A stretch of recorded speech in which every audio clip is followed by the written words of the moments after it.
trying to leave, something keeps pulling me back, telling me I need you in my life. Every time I try to go, something keeps telling me that everything's gonna be alright. Every time I try to leave, something keeps pulling me back, telling me I need you in my life. It was meant to be, you were meant for me, so that means we gotta make it work.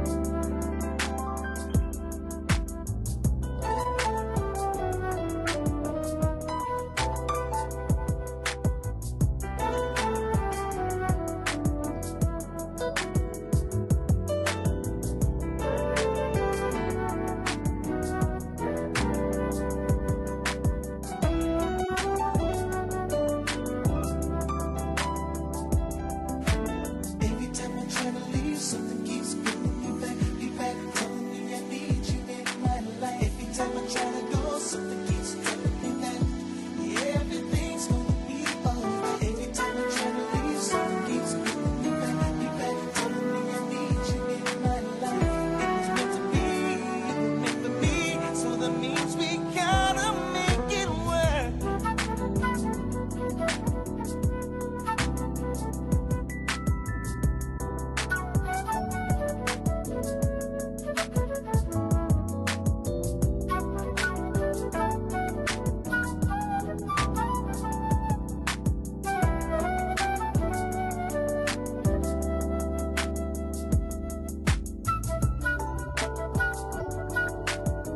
Good evening, family. Pastor Vance P. Ross, Central United Methodist Church. We are the church at the heart of the city with the city at heart. Welcome to Wednesday Wellness. We're so glad that you're here with us. We thank Brother Mark Walker and his production for tonight. We're looking forward to a special and wonderful time tonight. Dear sisters and brothers, we're going to have a conversation with one of the profound scholars, young scholars of our day and our time. We're going to be blessed tonight. He has a text that I think is going to be a blessing to the church in general, the Black church in particular, for years and days to come. And we in the United Methodist Black Church do well. We do very well to be attentive to what he has said and what it can say to us spiritually, theologically, and ecclesiologically. It is a masterful, masterful work. Before I get into that book, let me tell you about him. We're going to have tonight, we host tonight, the Reverend Dr. Earle Fisher. Dr. Fisher is a movement and ministerial leader at the forefront of social justice and Black liberation in Memphis, Tennessee, and beyond. He's moved to Memphis, Tennessee to play basketball and athletic scholarship at Lemoyne Owen College and earned in 2003 the Bachelor of Science degree. In 2008, he earned a Master of Divinity degree from Memphis Theological Seminary. And in 2018, he earned the Doctor of Philosophy degree, the PhD in communication from the University of Memphis. He serves as the senior pastor of the Abyssinian Baptist Church in Memphis, Tennessee, the Blackest church in Shelby County. That's their slogan. He's a community organizer that has put together Memphis grassroots organizations all across you all, particularly, not only, but particularly, he formed the hashtag Up the Vote 901 in November of 2017, put that together to give more political power to more people. He has been instrumental in dealing with criminal justice reform, media accountability, and sisters and brothers, the removal of Confederate monuments by, with, and through voter empowerment. He teaches religion and humanities at several local colleges and universities around Memphis and beyond. He's a Henry Logan Starks Fellow of Memphis Seminary 2019 and 2020. You need to hear this. He provides excellent insight as a pastor, professor, and urban prophet, has written extensively. And there are two works that I haven't read yet that I'm looking to read. One, Brother Malcolm, Dr. King and Black Power, and the other, Sermonic Militancy, a call towards more revolutionary homiletics and hermeneutics. For our discussion tonight, though, we have this groundbreaking work. I like to show it. The Reverend Albert Cleage Jr. and the Black Prophetic Tradition, a reintroduction to the Black Messiah. Family, my people all over, tell somebody, come on in here. Tell them to come on in here. I want to introduce to you all my friend, my point guard, Reverend Dr. Earle Fisher. So glad he's here. Man, I'm glad to be here, brother. Peace and love. Thank you, man. You made me feel uncomfortable reading all of that stuff on that bio, but good to be with you, man.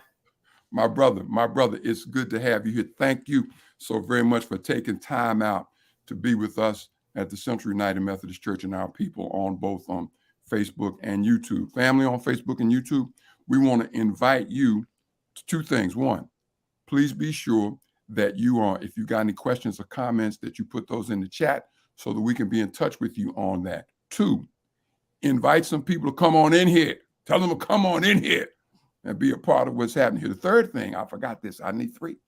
We have a link where you can get the discount, or purchase this book and get a discount from Dr. Fisher himself. I want to invite you to do that rather than helping Jeff Bezos and the Amazon crap. I'm not anti-Jeff, I'm just pro-Earle.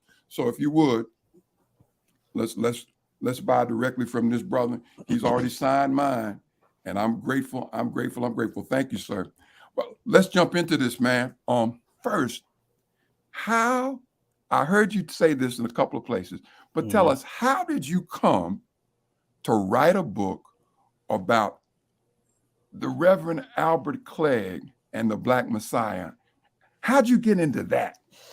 Man, look, man, I recently read or reread Zora Neale Hurston's book, Barracoon, and I'm thinking about what Brother Cujo Lewis Kazula said. He said, where's the house where the mouse is the leader? I can't tell you about me without telling you about my people, you know, where I come from. And I need to tell all of the folks who are watching now how much I appreciate big fella, Reverend Dr. Vance P. Ross, man. We met 10 years ago through the Woman Preach Network and Reverend Dr. Valerie Bridgman when you were pastoring a United Methodist Church in Nashville. I knew then, man, that there was some kindred spirit and some, you know, ways in which that God would orchestrate our involvement one with another over the years. So I'm grateful for you, man. Thank you to this Central United Methodist Church family. I think y'all's motto is a church in the heart of the city with the city at heart. I mean, knock you right on in here. You in here? In here. Yeah, man. I just want to thank you for the opportunity to sit here and talk again about this book. Albert Cleage Jr. is someone who spoke through the ancestral realm to me at a very pivotal and crucial time. He is someone who I stumbled upon as a scholar and a student of Black theology and Black liberation and Black preaching. I was preparing a class at Rhodes College here in Memphis when I was teaching there back in 2012. And I was putting a course together to try to get people to understand and articulate how folks who live in underworld environments construct their idea of God. So what does it mean for gangsters to call God out and to call on God at the same time?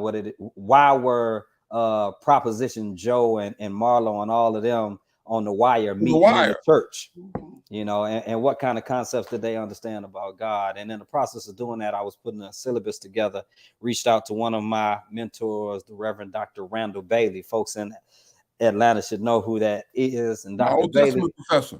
Yeah, Dr. Bailey. I asked Dr. Bailey, I told him about the concept for the course and asked him what books I should research and what would be some materials to put on the syllabus. And he recommended I check out William Jones' Is God a White Racist? And as I was flipping through those pages, you know, I was familiar with many of the figures that William Jones was engaging in conversation around Black theology. You know, J.D. Otis Roberts, the venerable elder and ancestor James Hal Cone, Dwight Hopkins, Alfred Smith. And then I get to this chapter where he's talking about Black Christian nationalism and this guy named Albert Cleage. And I had never heard of him. And I'm like, well, who is this guy? Well, he's from Michigan. Oh, I'm from Michigan. Okay, what is this he's talking about? What is this Black Christian nationalism thing? And the more I read about it, and the more I researched it, and the more I looked at the content of Cleage's claims, I was thinking, now I just said something like this last Sunday at Abyssinia, or I was saying something like this last time we were in Bible study or midweek. And then I got frustrated, to be honest with you. I was like, man, I'm seminary trained. You know, I consider myself to be a student of Black theology. I studied Cone. Why haven't I heard about this guy? He seems to be more akin to the posture and the position that I hold relative to Christianity and Black liberation, and especially pastoring. So why didn't I hear about him? And I knew it would take some time for me to do a deep dive on who he is and how he came to be who he was, that I would need, ample time to do that. I kind of put it on the shelf. The Reverend Dr. Andre E. Johnson, who is the senior pastor of Gifts of Life Ministries here in Memphis, Tennessee, and a tenured professor at the University of Memphis in communication, was trailblazing the path at the intersection of what we now call in the field rhetoric, race, and religion. And he was doing wonderful work on Bishop Henry McNeil Turner. So I talked to Dr. Johnson about it. He felt like it was a good historical figure that I could engage the same way he has engaged with Bishop Turner.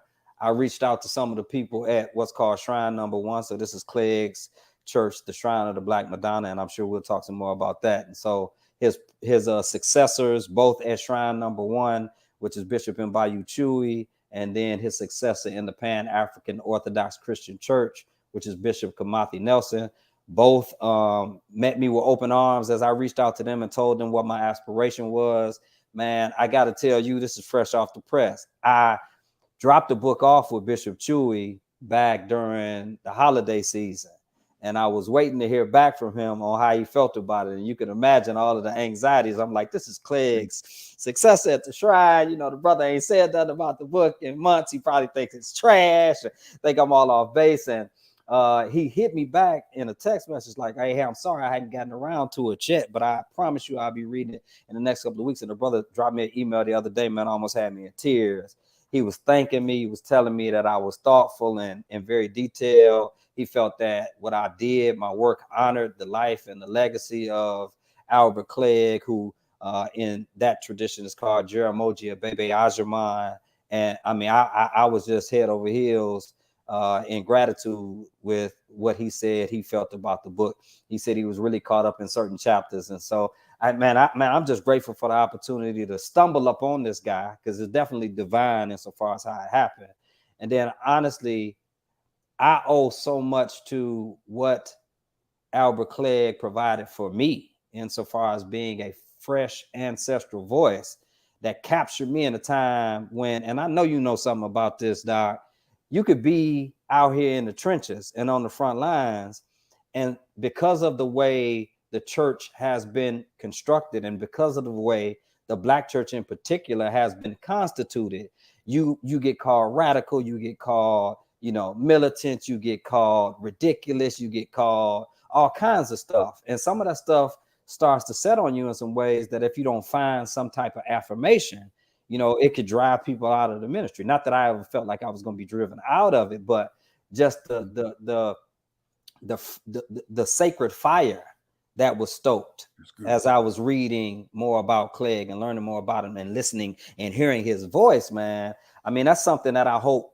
the book offers to other pastors and other ministerial leaders and people who love Black theology, people who love Black liberation, people who love radical Black politics, and above all, people who love Black people. Yeah. Man,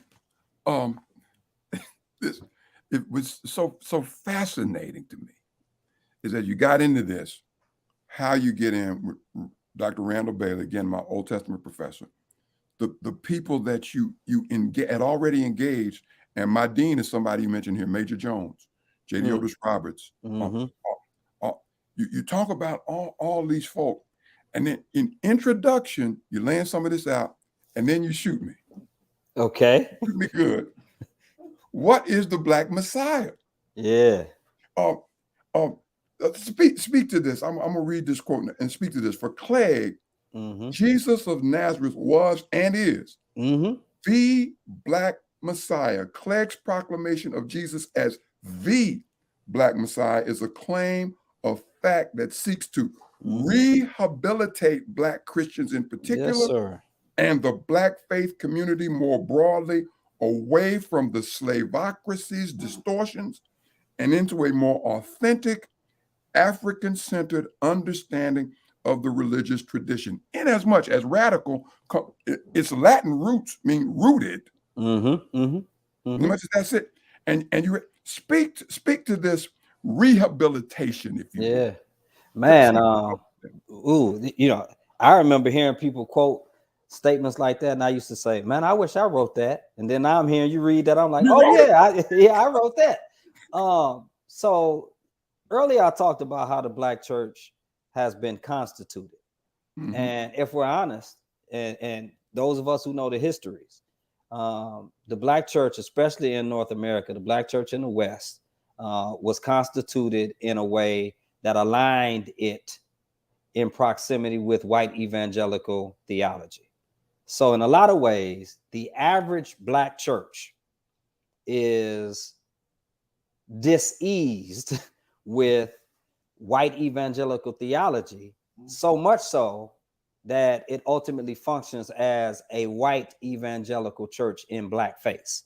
That's the average Black church. There are exceptions to the rules, you know what I'm saying? But 95 to 99% of the time, even though you have a Black church, if you go through the concrete details of how that church is constituted, some of the primary values, some of the ways in which it operates, you know what I'm saying? It operates under the auspices of white evangelicalism.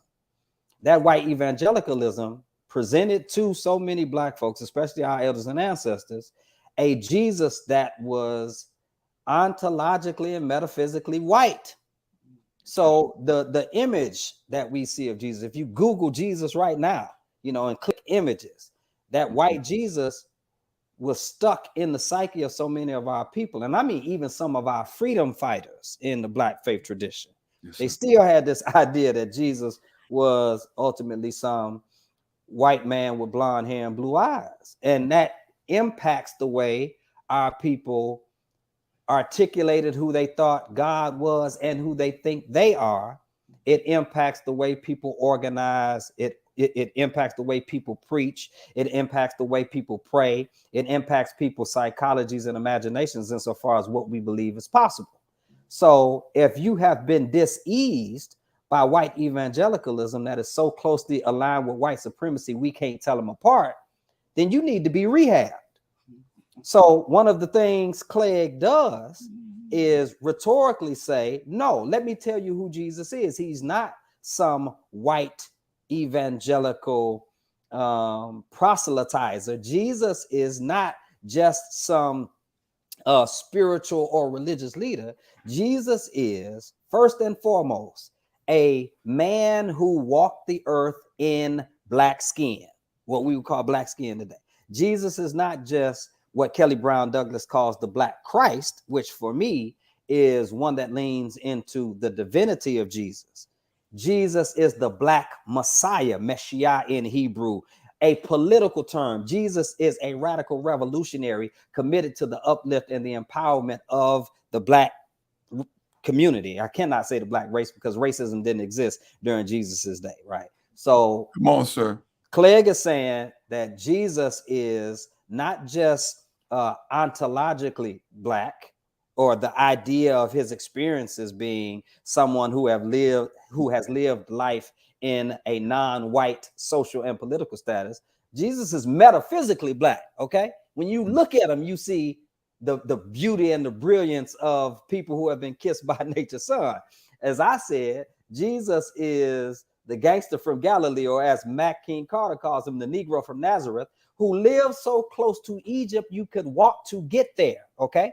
And Egypt is in, and Cleage is making these claims too. He's talking about the geography, he's talking about the anthropology, he's talking about the sociology, he's talking about all of these important social and political determinants of our existence that impact the way we see God and see other people. So Cleage is explicitly trying to rehab the ways in which white theology infected and continues to infect the way in which we see God and the way we see ourselves.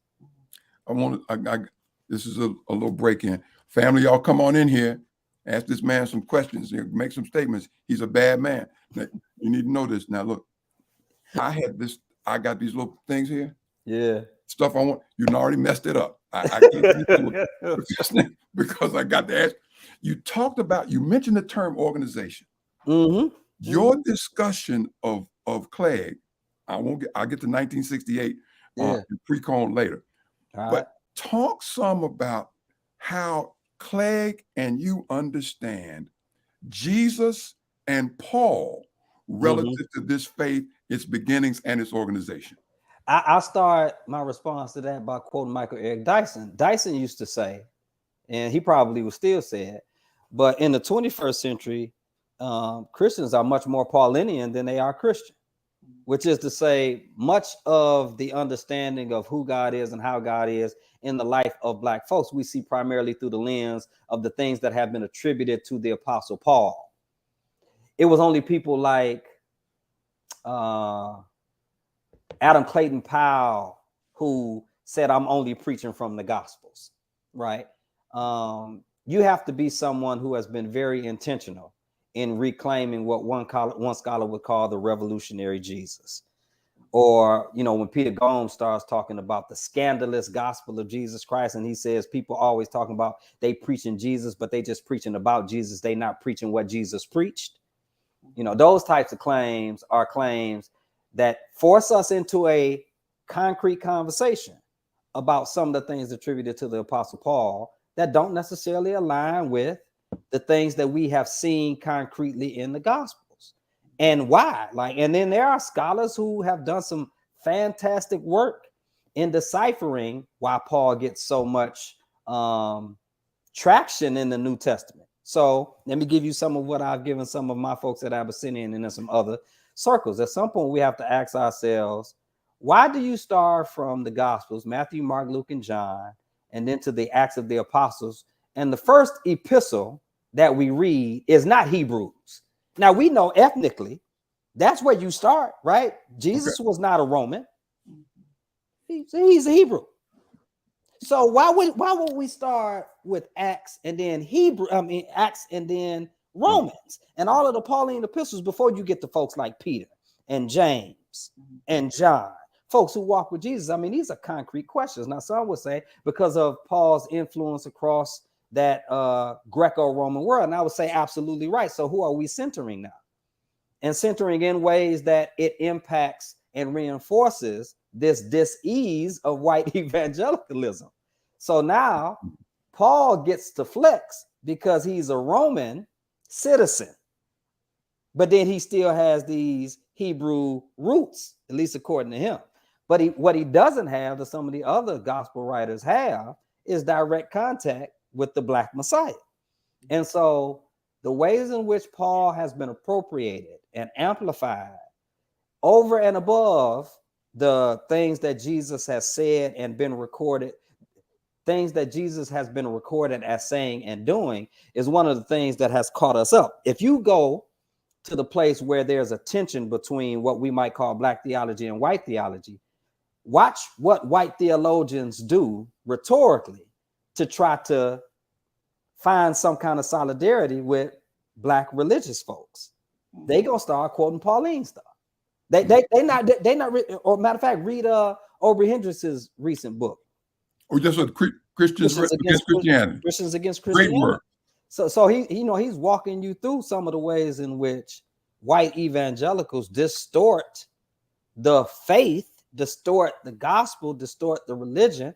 And in the words of this was Raphael Warnock said this about his opponent in the last election: she lying on Jesus. These folks are just lying on Jesus. And they're doing it because they are clear, and Paul was clear about how religion can be appropriated in ways that garner social and political power.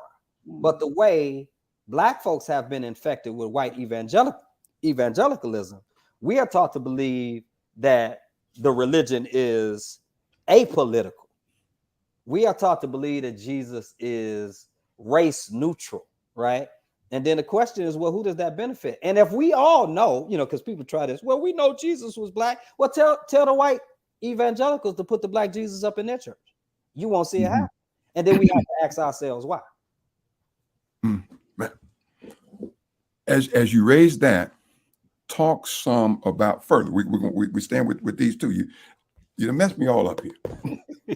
Y'all, he been saying this stuff for he done had the book for weeks, and at least once a week Doc, you messed me up. Doc, you messed me up. You're killing me with this thing. I'm loving it.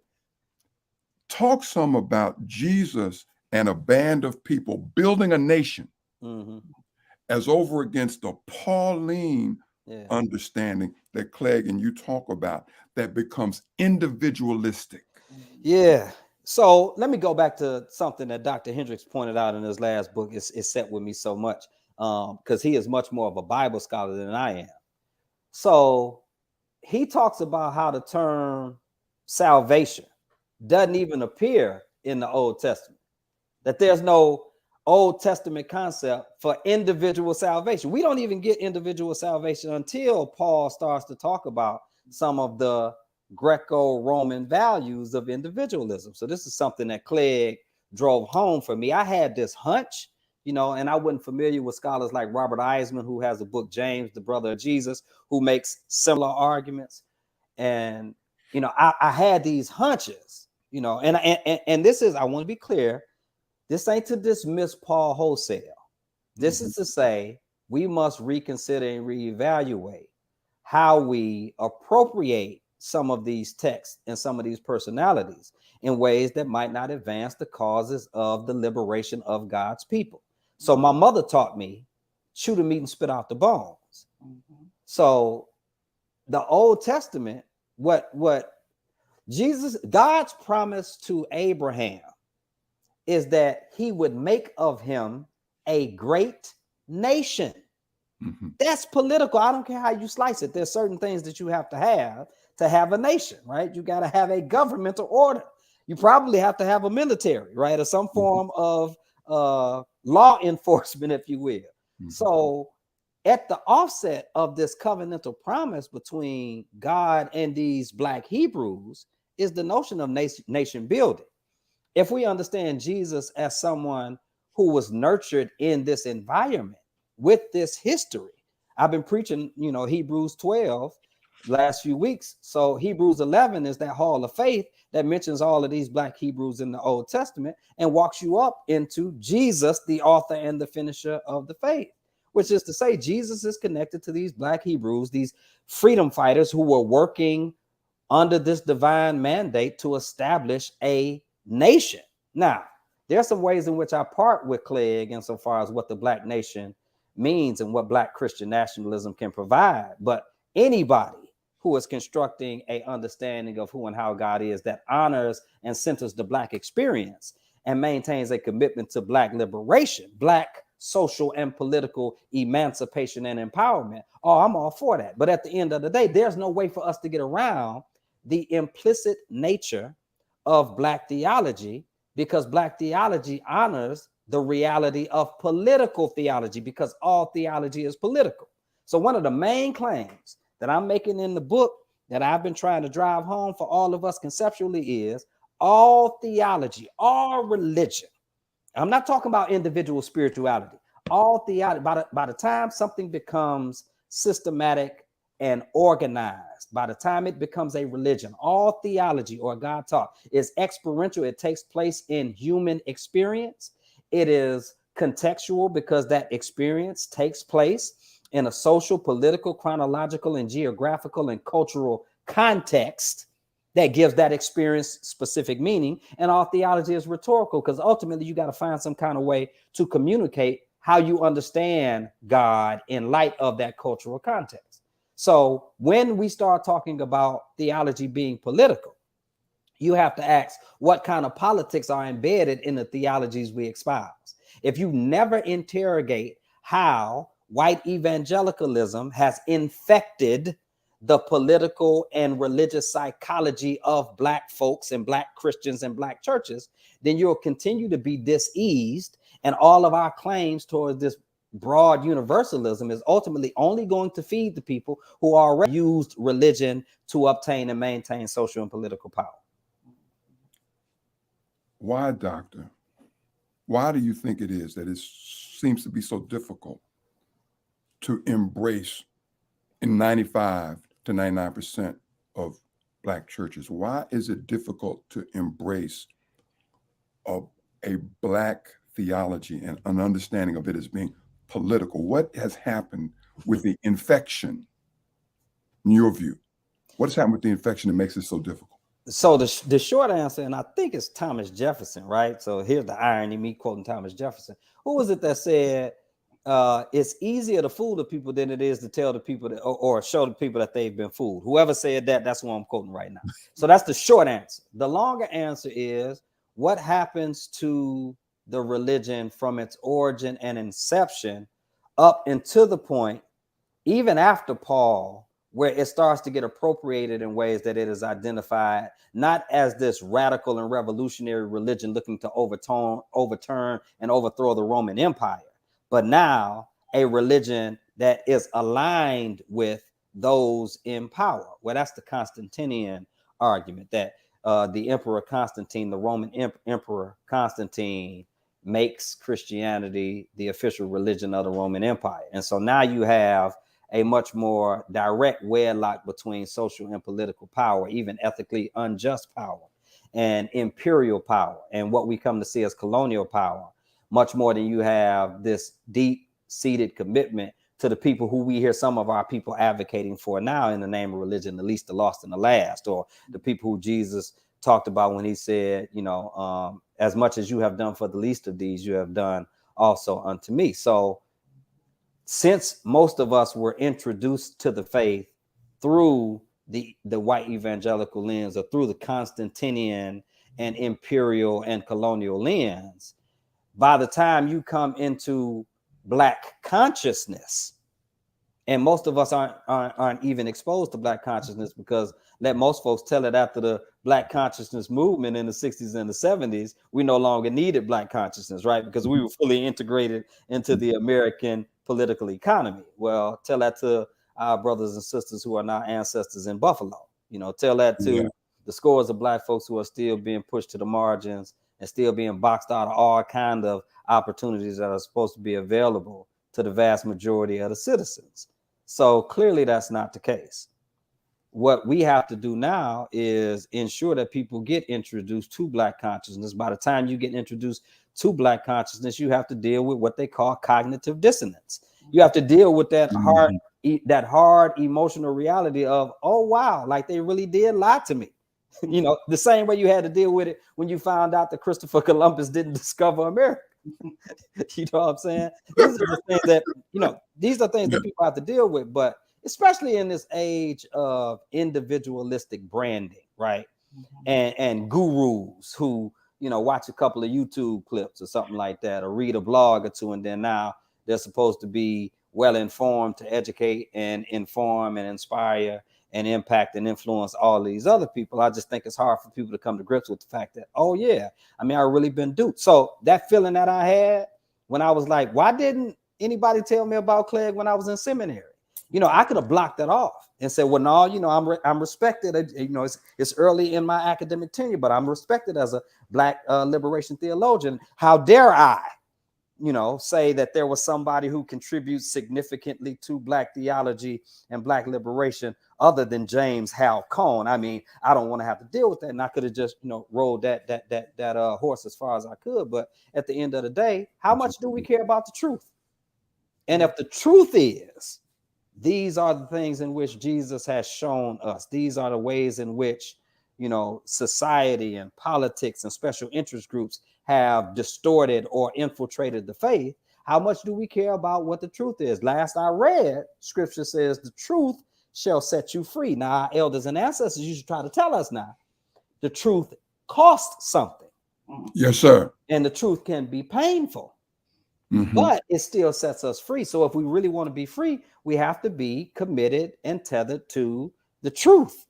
And so if the truth is I've been deceived, then I have to accept that deception and then try to find a way to be delivered from it. Accept it, find a way to be delivered from it.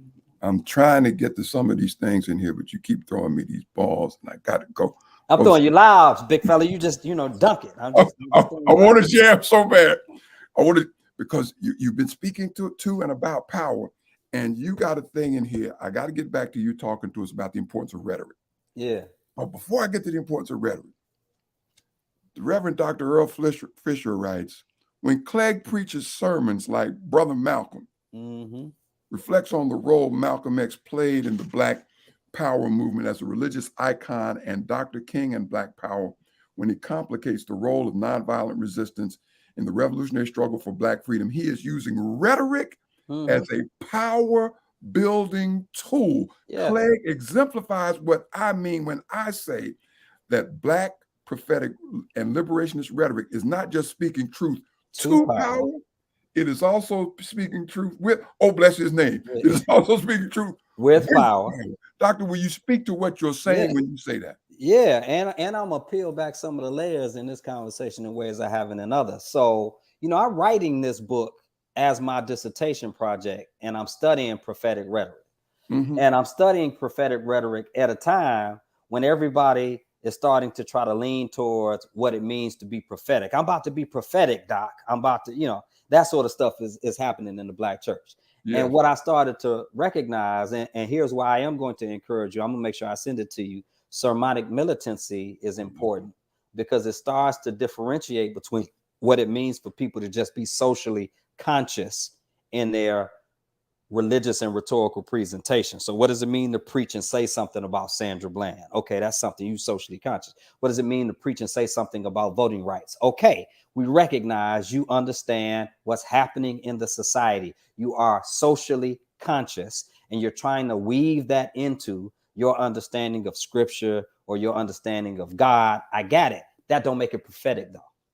So prophecy is not just speaking truth to power, right? So I hear President Matthew Williams talk about this often when people say being prophetic is just speaking truth to power. He says that says a lot about what we think about power and who we think has it.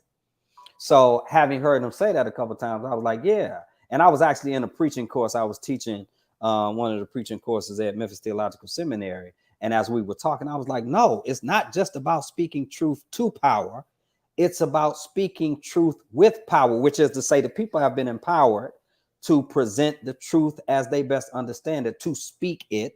It's speaking truth with power, and it's speaking truth, seeking to empower those who have been rendered powerless.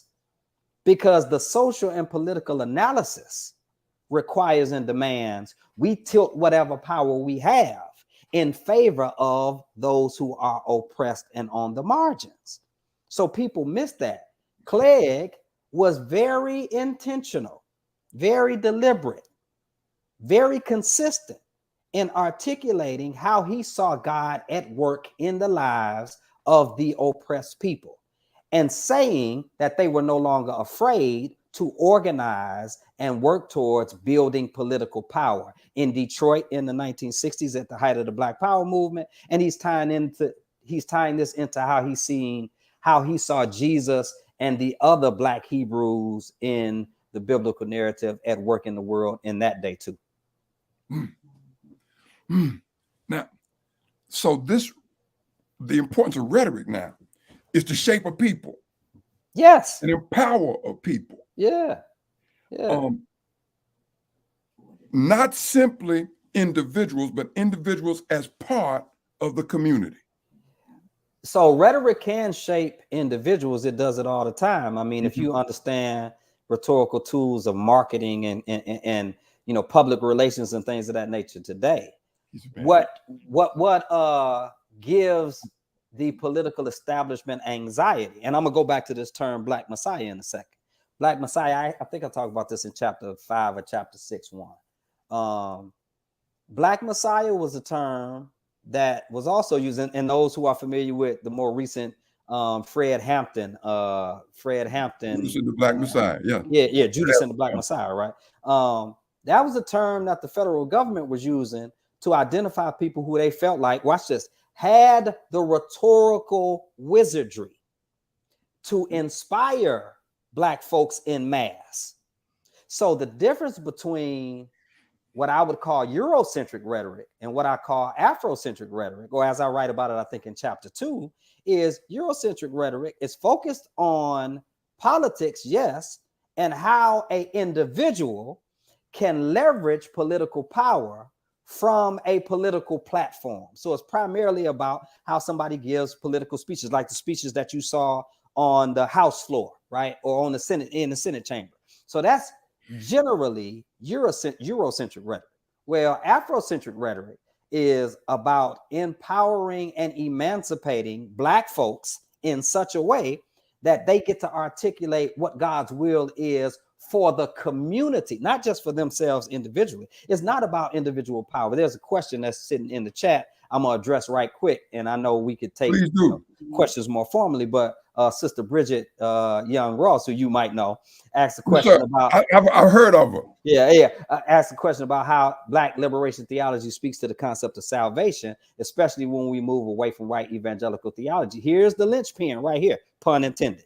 White evangelical theology is about individual salvation. Black liberation theology is about communal liberation. So one simple way to put it is there is no individual salvation. Cleage would say you don't get saved individually. You get saved as a community. You get saved as a nation. Oh, bless his name. I'm sorry.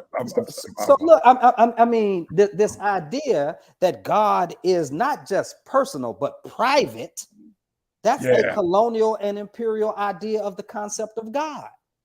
So now God is only concerned about you individually.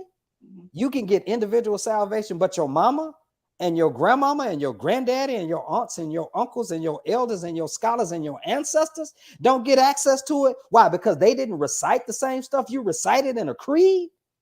What kind of God is that? Who wants that kind of God? I don't. So what I am trying to angle is two things, at least. One, there's a difference between liberationist rhetoric and what we consider to be prophetic rhetoric in the mainstream. This ain't about somebody just running down a list of social ills, flexing that you know what's happening because you get invited to the prep breakfast when the mayor or the governor or the city council person or the county commissioner or the president wants a religious figure to articulate some religiosity that doesn't necessarily offend them, okay? Liberationist rhetoric is about what it means to shape a people such that they see themselves in common bond and they see themselves with a shared destiny. So, Dr. Ross, I don't think I can make it into some place of prominence individually without brothers like you and sisters like Valerie Bridgman and Barbara Holmes and my mother and aunts and uncles and friends and folks at Abyssinian who, if I called their name right now, most folks wouldn't know.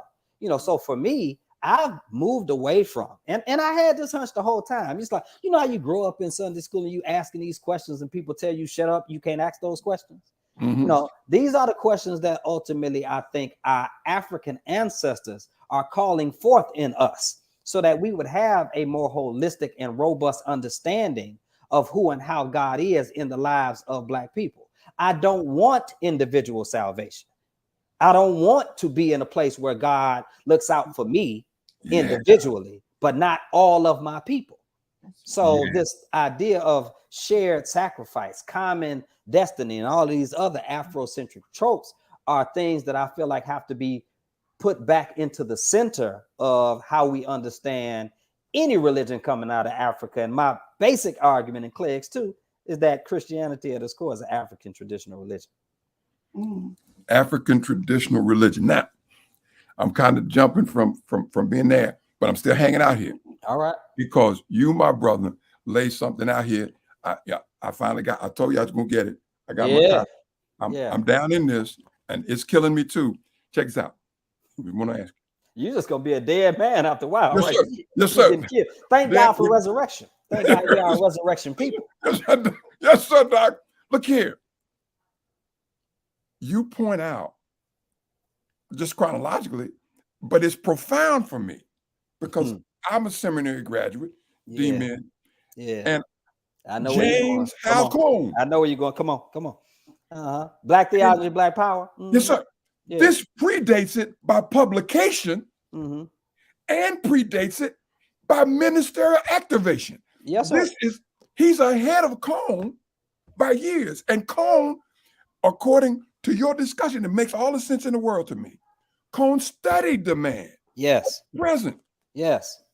Talk to me about how James Cone becomes for Cleage, and just peel this, becomes for Cleage the apostle To the to Gentiles. the Gentiles. Well, first, I think what's beautiful about that rhetorically is if you talk to the average black religious person, when they hear Gentiles, they don't think white. Whoa. Yeah. So when you are go back to white Jesus, okay? So Yeah. if Jesus and the Hebrews and the ancient African people are God's chosen people and they white, and then God is trying to include the Gentiles in the New Testament, Oh my. who are the Gentiles? Well, the average person, if you ask them, if you can get them to talk honestly and openly to you, they will tell you they think that the Gentiles are any people who are not God's chosen people. And if you keep peeling back the layers about who God's chosen people are, they see white people as God's chosen people. That's why evangelical theology again. So it is a rhetorical maneuver that describes how most people see who the Gentiles are, because then you start saying, well, wait a minute, if Cone is black liberation theologian, but he's the apostle to the Gentiles, who are the Gentiles? Oh, the Gentiles are white people, right? So that's one thing. The second thing I think Cleage does with that whole apostle to the Gentiles, and if you study rhetoric, you understand the importance of this. He identifies who the primary audience is. So when Cleage opens up the Black Messiah, he basically says, hey, this is a black man, a black pastor, talking to his black congregation in a majority black city about the black experience. He says, if you are white reading this stuff, consider yourself privileged and eavesdropping. Okay. So for Cleage, because of the people who he sees every day in that congregation, his primary audience is his black constituency. When Cone starts writing about black theology, Cone's primary audience is white academicians. Cleage knows this, so he's saying, oh, you're writing to the Gentiles. You're the apostle to the Gentiles. You're going to convert them into believing that black folks, and so this is their conspicuous and peculiar relationship, to which I write about some in chapter 6. But I say this now because when I wrote this and published this, this is before Cone's last book, I said I wasn't going to tell nobody, came out. And it's in that book where Cone starts saying, yes, I was sitting at the shrine. I was Albert Cleage this and Albert Cleage that. He didn't say that in Black Theology and Black Power in 1970. He wrote one sentence about Cleage. I don't remember in The God of the Oppressed. I don't remember in Black Theology of Liberation.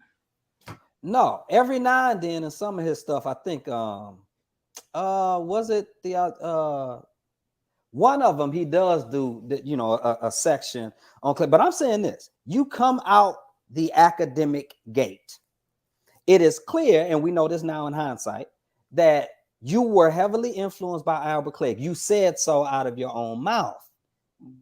But when you come out of the academic gate, while you're talking about Black theology and Black power, influenced by a person who is actually living out Black theology and Black power in real time, you only mention one sentence of his name and then go straight to the Nation of Islam.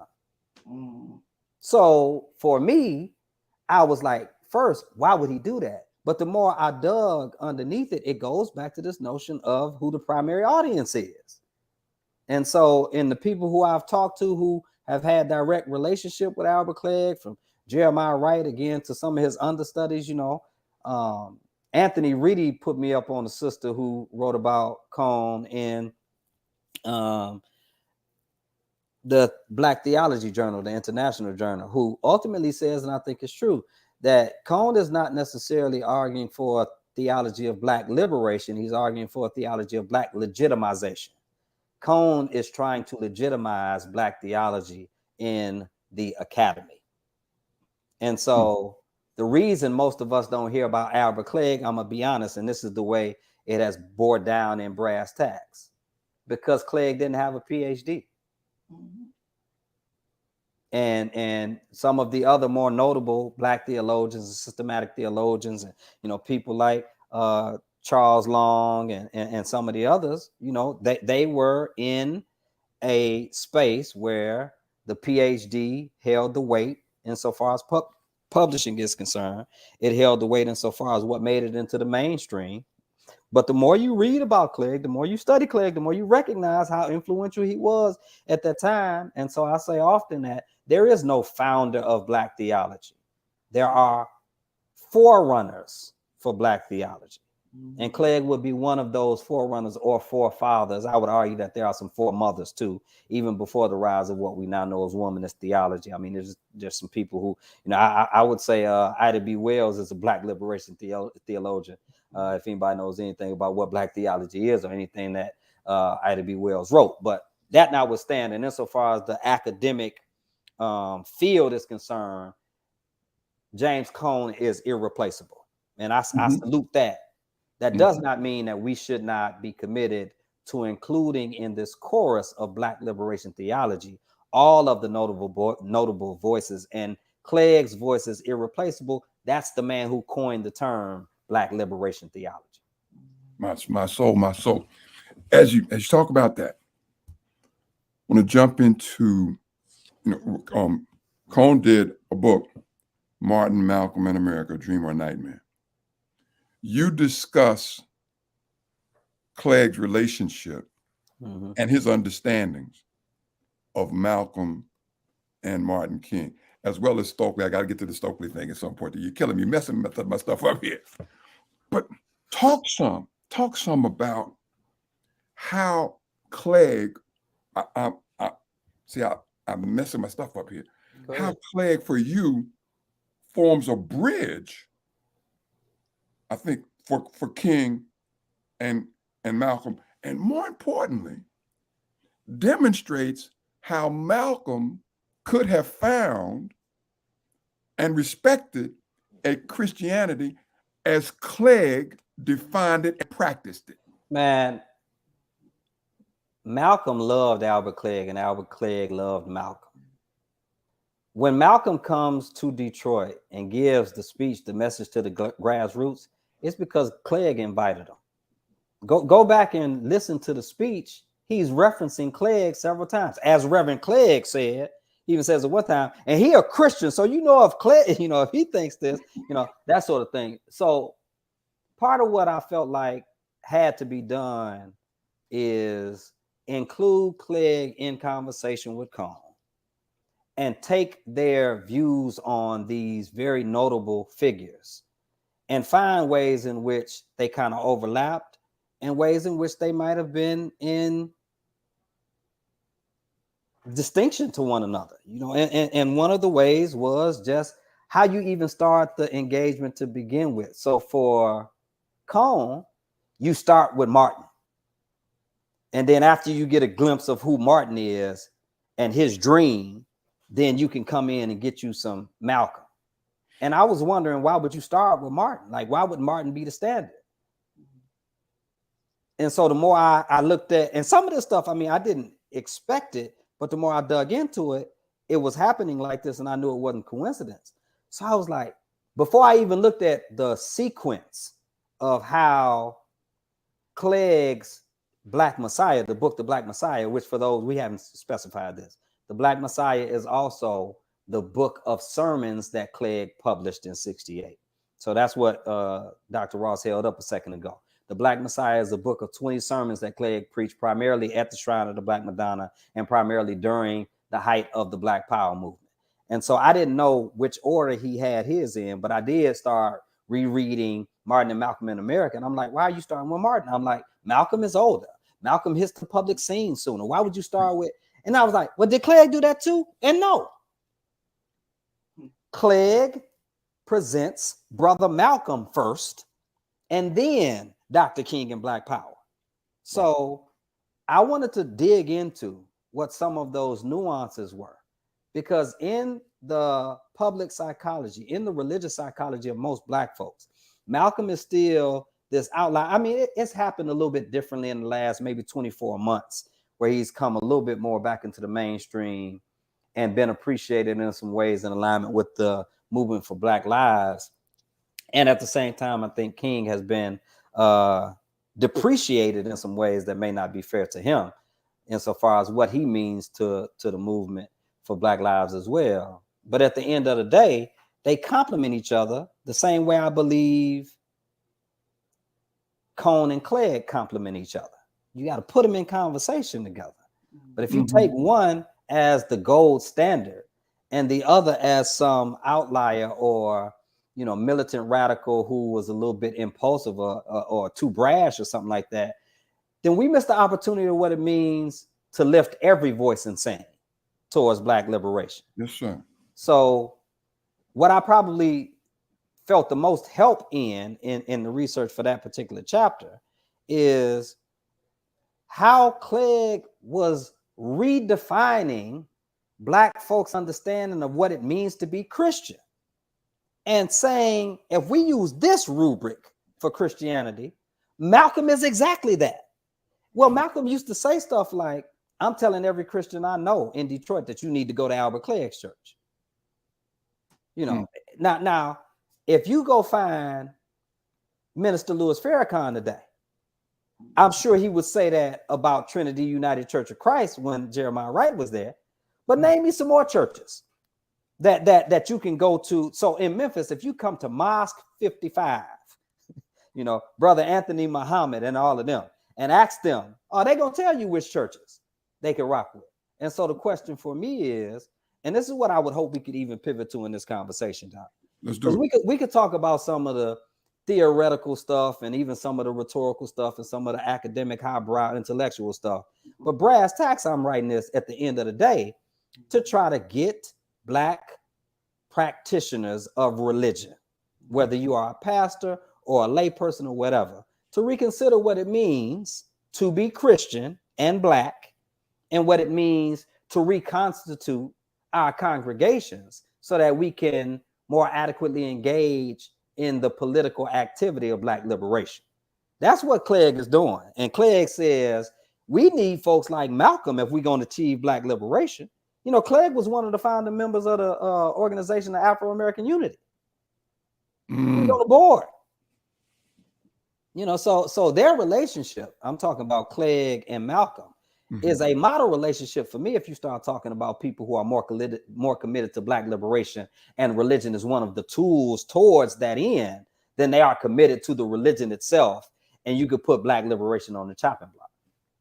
Now, down on the ground, you're on the ground, by the way, in the town where Ida B. Wells did her theology. Yeah, and got ran out of town. And got ran out for it, for speaking out and speaking up for her rhetoric.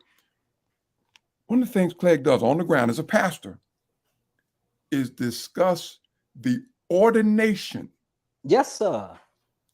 Yes, sir. You don't want to talk about facts on the ground. Yeah. Let's pivot there. You talk about the ordination of Black civil rights leaders and those Black revolutionaries, those Stokely revolutionaries. Yes, sir. That crowd. Not the young adult. Yeah. The 1960s Black Lives Matter folk. Let me say it like that. That's it. Let me say it like that. Talk about the critical importance of that and what that means relative to a truth around faith as a liberative tool in having a liberative function? Well, look, there's a couple of things that are happening at the same time with that move. So let me describe the move explicitly so people can understand what we're talking about. So I talk about in the book Cleage's sermon and epistle to Stokely. Yeah. And he preaches several different variations of this sermon. According to folks at the shrine, he might have preached some version of this like once a year. So there's a relationship between Cleage and Stokely.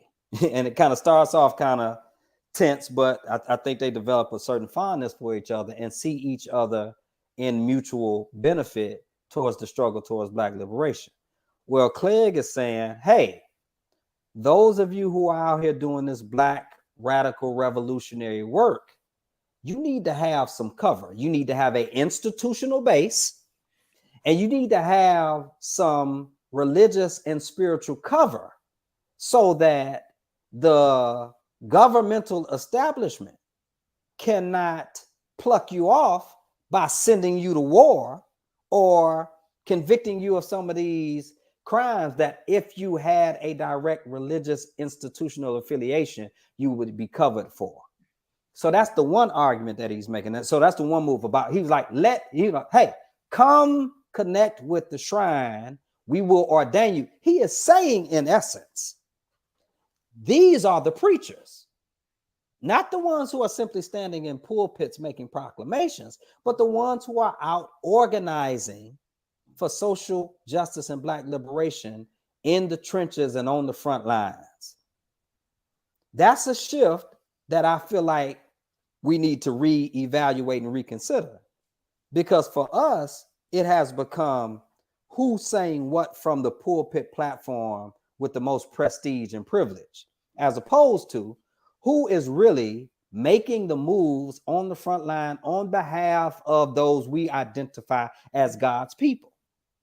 And the reality is there are people in the community who are connected to civil rights organizations or, the movement for Black lives that I think in my conversation with them generally have some longing for some spiritual and religious anchor, but generally have a hard time either finding a place that would affirm them for who they are, or generally have a hard time accepting what it means to be accountable to a religious institution and organization. So I wrote about this. Actually, it came out in the Georgetown Forum, the Berkeley Forum of Georgetown University on January 6th. And I talked about the movement for Black lives and Black liberation theology and called it a match made in heaven, because these are two of the more complementary things insofar as organizations are concerned or entities are concerned. The Black church at its best and the movement for Black lives at its best.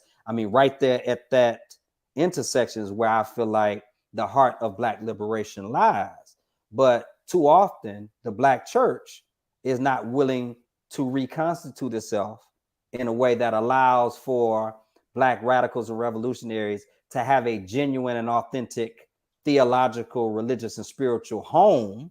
And then at the same time, some of our revolutionaries and Black radical activists and organizers are either caught up in that mainstream caricature of what the Black church is, or simply unwilling to invest and engage with the Black church enough to ensure that the Black church becomes what it ought to be and what it has been at its best. Lastly, I'll say this about that.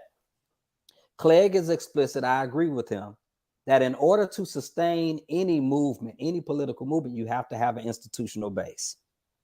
And there is no other place in the Black community that has more social and political and economic resources and autonomy than the Black church. Again, I concede the point. The average Black church is constituted in a way that upholds and uplifts white evangelical theology, which is so closely wed to white supremacy, you can't tell them apart. That does not change these facts. The social and the political and the economic autonomy of any Black institution is not higher than that which you will find in the Black church. So we need to try to develop that wedlock. And I mean, we need to start doing that like yesterday, because every day Dr. Ross, something else is happening that is showing us what it means to be disadvantaged by not having a movement embedded in or anchored in the spiritual and religious history and tradition of the Black church. And we're seeing every day what it means to have a religion that is so socially and politically and culturally ignorant that it's ultimately irrelevant. That critique there, I'm going to ask you to throw it at me. I am a United Methodist Black man, pastor of the United Methodist Black Church that has often been called, our church has often been called Black United Methodist churches. I understand that we are Black people who happen to be Methodists, not Methodists who happen to be Black. What do you say to us as we're on the ground and this sort of thing is happening? You are in an ecclesial construction that is, dare I say, by nature Black owned and Black operated. Oh, no, it's not. No, it's not. It does have more autonomy because it doesn't have some of the same hierarchical structures of the Methodist Church. But no, all of us, if I don't know of a system or a structure, spiritual or secular, right? Because in African cosmology, all things are sacred. But I don't know of a system or a structure in the world, especially in the West in the last 500 years, that is ultimately not constructed and constituted to uplift white imperialism and colonialism. Any of us who make that decision knowing the risk involved, knowing that it is a counter cultural pivot. So no, I don't think that Baptists are more, more innately Black than Methodists or Presbyterians or Kojic folk. Kojic might have that argument to some degree that they are more innately Black, but they are also more Paulinian than they are Christian too. We talk about that. And this is somebody who, spent my teenage years at Faith Evangelistic Church of God in Christ in Ben Harbor, Michigan, where the superintendent Elder W.C. Askew Sr. was my pastor. So I know something about, the Kojic Church. I can tell you about it. At the end of the day, wholesale, insofar as Constitution is concerned, I don't think you find a system or a structure that has not been infected by white supremacy and white colonialism and white imperialism. I think all of us have to make decisions about how we engage with these broader organizations, institutions, denominations, affiliations. And at some point, you have to be willing to cut ties. I'm not telling y'all to leave I'm not saying to leave the denomination. I'm saying you always have to be willing to cut ties with any institution and organization who will not honor your humanity and your dignity, your authenticity, your history, and your heritage in a way that allows you the autonomy and the audacity to work towards the full emancipation and empowerment of your people. Point blank, period. Anything less than that is exploitation. Anything less than that's exploitation. You said that from the place where Ida B. Wells was, the place where James Lawson called Martin King to come, where Martin King ultimately died, and where you now sit and serve as a pastor of the Blackest church in Shelby County. We've gone a little bit over. Okay, Julie Gordon, I've been missing these questions. I'm sorry. Let me see. I'm talking and I'm not even looking at these. I apologize. What does this mean for United Methodist Church? Why do we stay attached to a white denomination? Or I'll let you.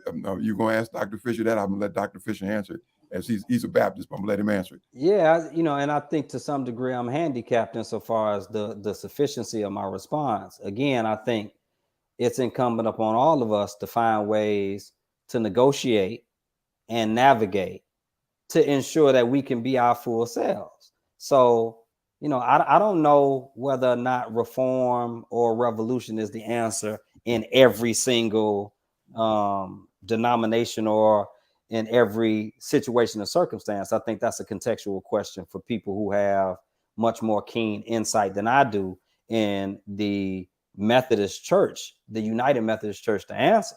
But I do think, I can affirm and appreciate why, Absalom Jones and Richard Allen and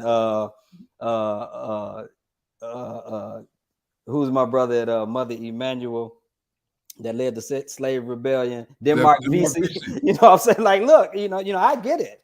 Because for me, at the end of the day, I think it's Ron Walters or somebody who was out of Howard who used to ask at the end of the day, so what does this have to do with the liberation of Black people? I think that's the brass tacks question. So we could talk about affiliations with denominations. We could talk about affiliations with organizations and institutions, NAACP, Urban League, all of that. We could talk about affiliations with institutions like historically Black colleges and universities that tend to not want to be Black. Okay. At the end of the day, we have to ask ourselves so Clegg would say there's nothing more sacred to God than the liberation of Black people. And I deeply believe that. Now, notice he doesn't say there's nothing else sacred to God other than the liberation of Black people. He says there's nothing more sacred to God than the liberation of Black people. And if that's the case, if that is the foundational premise, then we have to ask ourselves every time, like, what's the benefit of us being in relationship with any organization, institution, country, system, or structure? And to what degree our affiliation with that country, organization, institution, system, or structure actually can advance the cause of Black liberation. And if it can't, then we have some critical decisions that we have to make. But we also have limits to our time, limits to our knowledge, and limits to our power. And so those are things that you have to negotiate contextually. Yeah, we have to address what it is we know. And you spend some time on epistemology in here. And man, I've gone over time with you. I kind of felt like this was going to happen. And I had several things that I didn't even get to. Part two, when you want to do part two? You ain't got to say that. See, now you're stealing my thunder now. Because my brother, I want to look at doing this with you live, in color, in person, Negro to Negro, brother to brother, point guard to big fella. Yeah. I want to talk to you about when we can get you down here and in Atlanta at the Central United Methodist Church. I think that's a blessing for us. I want to thank you.